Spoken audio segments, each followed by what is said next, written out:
नमस्ते, प्रगतीज kitchen आणि रेसिपीमध्ये तुमचं खूप खूप खूप स्वागत आहे। आज आपण इथे इडलीच्या पिठापासून अगदी छान असे उत्तप्पे तयार करणार आहोत। तुम्ही मुलांना तुमच्या उत्तप्प्यांच्या ऐवजी पिझ्झासुद्धा सांगू शकतात, ते आवडीने खातील आणि खूप टेस्टी लागतो। ते कसं करायचं ते तुम्हाला मी दाखवते। इथे मी इडलीचं पीठ घेतलेलं आहे, हे छान माझं फर्मेंट झालेलं आहे। मी रात्रभर ठेवलं होतं। तर इडलीचं पीठ कसं बनवायचं, किती प्रमाण घेते ते पण तुम्हाला मी पुढच्या व्हिडिओमध्ये दाखवेल।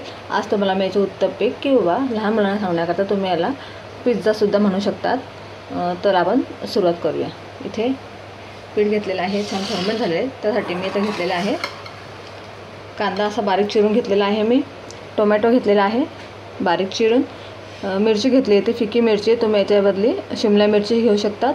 आणि इथे कॉर्न घेतलेले आहेत मी, त्यांना मी छान मीठ टाकून असे उकळून घेतलेले आहे पाण्यामध्ये, म्हणजे छान शिजवून घेतले। तुम्ही पाहू शकता, म्हणजे याच्यामुळे कच्चे नका टाकू, तुम्ही असे शिजवून टाका, छान लागतात। आता ह्या बॅटरची कन्सिस्टन्सी तुम्ही पाहू शकता, जास्त पातळ पण नाही जास्त घट्ट पण नाही ठेवायचं, आपल्याला मीडियम असे ठेवायचे आहे। म्हणजे आपला उत्तप्पा टाकताना ना अगदी तो छान टाकला पण गेला पाहिजे आणि इथं पण आपल्याला प्रॉब्लेम नको व्हायला। तर आता आपण याच्यामध्ये मीठ टाकून घेतलेलं आहे मी सगळ्यात पहिलेच। आता आपण तवा ठेवूया तापायला।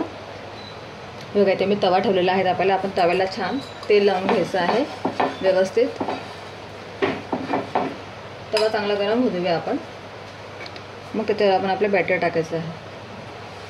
जास्त पातळ नका पसरू, त्याला थोडंसं दडच राहू द्यायचं आपल्याला, म्हणजे त्याला छान पिझ्झाचं असं रूप यायला पाहिजे ना, म्हणून। आणि मुलांना ते बघून पण छान वाटतं आणि खाताना पण मस्त लागतं। हे बघा अशा प्रकारे मी अगदी मीडियम असं पसरून घेतलेलं आहे। थोडासा गॅस फास्ट करायचा आणि हे थोडं होऊ द्यायचं। मग आपण याच्यावर आपले बाकीचे जे कांदा, थोडासा कांदा टाकून घेऊया आपण, नंतर टोमॅटो टाकूया। मुलांना तुमचं जे आवडेल ते तुम्ही भाज्याच्यामध्ये ॲड करू शकतात। तुम्ही चीजही टाकू शकतात पूर्ण तयार झाल्यानंतर, पण मी ते चीज नाही टाकत आहे। हे बघा थोडं थोडं टोमॅटो अगदी रंगीबेरंगी दिसतं ना, तर मुलांना खायला पण छान वाटतं। मिरची तुम्ही थोडी फिकीच वापरा, म्हणजे मुलं खाऊ शकतील, किंवा तुम्ही तिखट मिरचीही तुमच्या अकॉर्डिंग टाकू शकतात।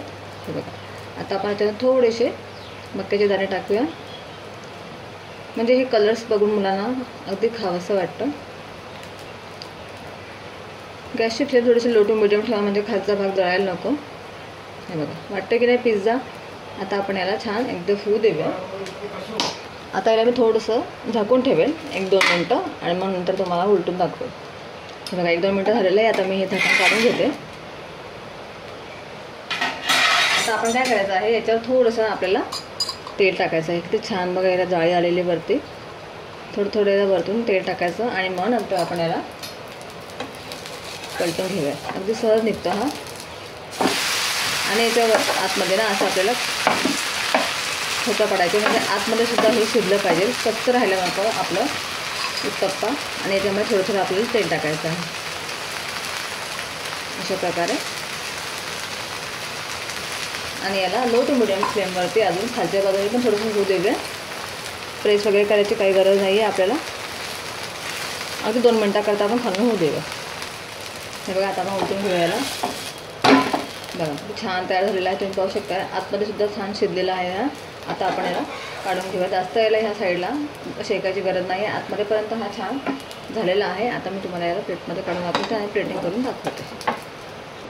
हे बघा तयार आहे आपला उत्तप्पा। तुम्ही मुलांना सांगताना याला पिझ्झाही सांगू शकतात। अशा प्रकारे तुम्ही मुलांना याला कट करून द्या, पिझ्झासारखा शेप देऊन, मुलं अगदी आवडीने खातील आणि खूप टेस्टी लागतो हा।